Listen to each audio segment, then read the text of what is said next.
Well, hello there. I am Dina from Outgo Adventures, and this is going to be my entry video for the survival seeds. So I am in the States, in South Jersey, New Jersey. So I'm on the East Coast. Right here we are Zone A. Now I do have another property in West Virginia, and I'm trying to kind of split my time over there. I believe it's the same zone. It might be 6A. They go from 6A to 7A. And I always have a big garden. I always do a big garden. I preserve all my foods. And this year I believe the seeds are pumpkin with like a pie pumpkin, which I have done before, and I've created like a mash and canned it, and I would plan on doing that again. Bell peppers, I grow them every year, and I grow enough that I could freeze dry, and then I have them for the whole year. I usually run out of peppers maybe a month before I get the next season, so I grow that many peppers. The Roma tomatoes, now I do use them. I grow different types of tomatoes. The Romas, I like to prepare different ways when I am preserving them. So I'll can some whole and I'll make salsa with it. I will put them all in the freezer until I have a bunch, and then I like to make, I call it gravy, but it's spaghetti sauce for you guys. I make a spaghetti sauce, and I make enough that lasts me not maybe quite the whole year, depending on how my tomatoes go. And then I dice a lot of them, and I put them in the freeze dryer, and I use them for pretty much everything else. And then I use the skins and any little extra tomatoes and, you know, maybe little stragglers that come toward the end, and I freeze dry that and grind it up into a powder.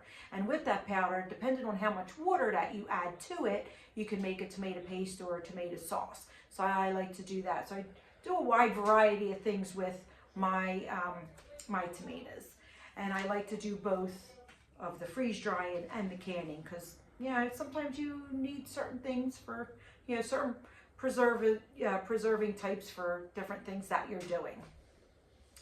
So I believe some of the other seeds were onions.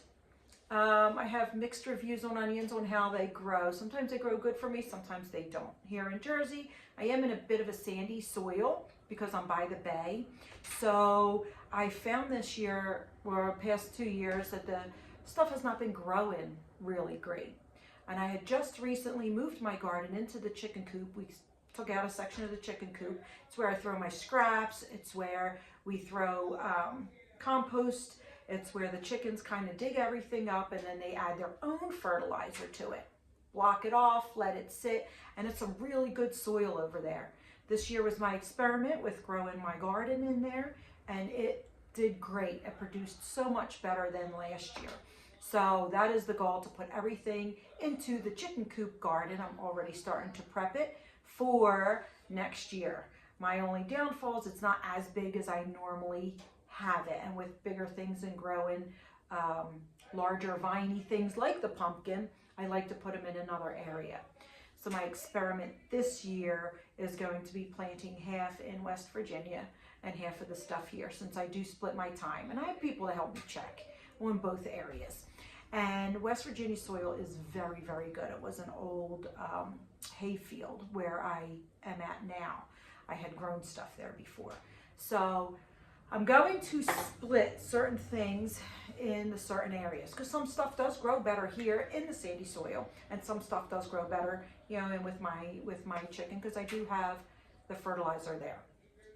Now the kidney beans, I had never grown kidney beans. I'm kind of excited about them.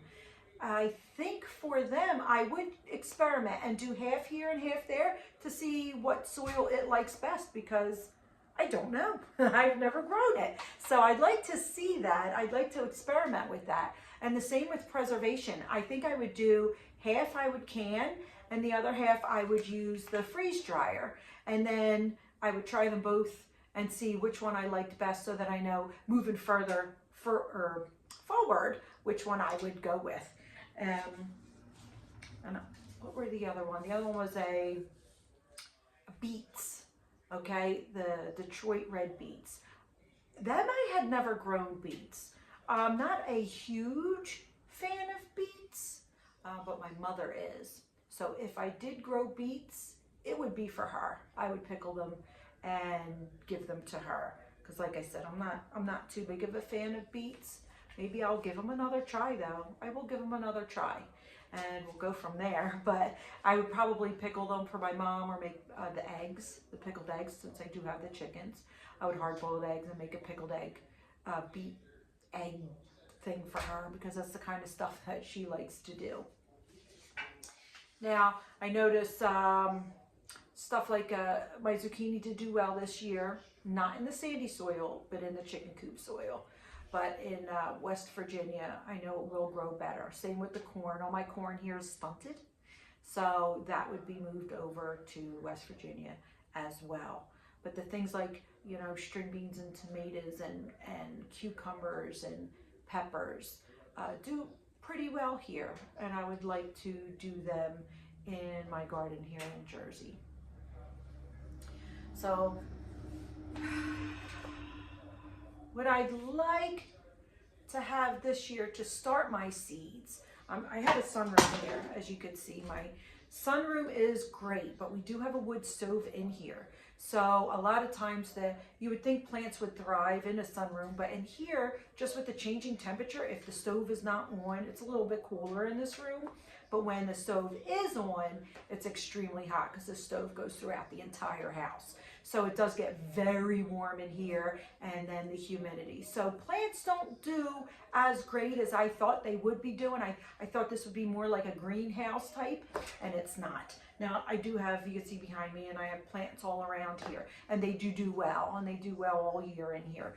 But as far as seeds, or not seeds, but even like growing, I was going to try and grow year round like in here, and it just didn't work. But as far as seeds go, I mainly start them. I like to plant outside, like May is when I try and do outside. Some things I'll get in there a little bit earlier. So most of my seeds I start in March. And I do start them here, right where this big old cane plant is, that gets moved. And I have this that little portable greenhouse thing, and I put that there.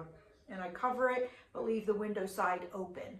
And that seems to do well, and my seeds like it, and then I don't need to use any grow lights. But if I have to, I do use some grow lights for my starters and things like that.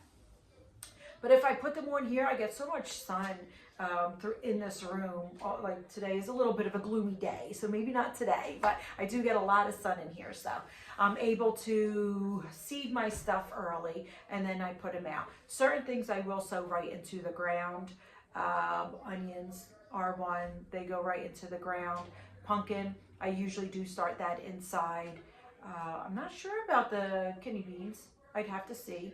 Beets would go right outside. So all that stuff would go out when it's ready to go out, like I guess around May. But everything else would be started at least 2 months ahead of time here. If I could do it in February, sometimes I do. It depends on how cold it is outside, because I don't want them by the window if it is too cold, and then the heat's going to be on. So if I do start them, I would put them in another room by the window or with the grow lights and do it that way. But I do like to have my plants like a little bit of a substantial size. I like them to be like maybe this big when I do go to put them in the ground. Now I'm going to do the herb one as well. I will do an herb video for the survival seeds. And then if anybody else is interested in this collaboration, I had found out about it from a Green Acre, and her name is Krista. So you could have her linked in there too, and you could go look at her page. She has some interesting things on there. Almost a Green Acre. And I got the information from her, and I'm going to submit, my application here so I could get the seeds as well. So thank you, Krista. I appreciate it. And hopefully we can get our gardens growing, and we can compare how kidney beans actually grow. I'm curious, very curious. See you on the next adventure.